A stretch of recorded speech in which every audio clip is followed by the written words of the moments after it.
I can see the laser machines are running. Yeah. What exactly do you use this for, this kind of machine? This one is a laser cutting machine. We mainly make the cutting the straight section. Yeah, we also make this one make as well. the muffler. That's for the muffler. Yeah, muffler pipe. Yeah. Okay. Also make the titanium pipe straight. This is titanium? Yeah, titanium. Very good. Yeah, it's very expensive. Excellent. Yeah. It looks very good. It's a very important machine. Yes. This machine keep running every day. Yeah, it's very accurate, right? Yeah. And it's working every day, no sleeping. Yeah.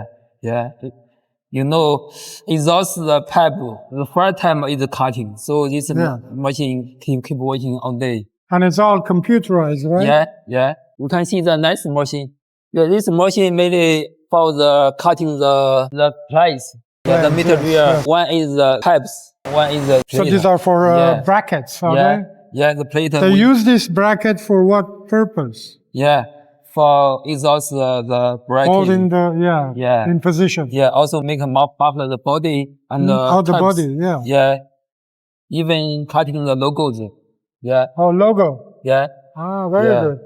So it can cut almost anything, yeah? Yeah. It's also very important machine. So this is also working all the time. Yeah. So basically the laser cutting machine, cutting is the production, the first step. After cutting down, then make the bending. Some product need bending, some product need press. Right. That's very good. Yeah.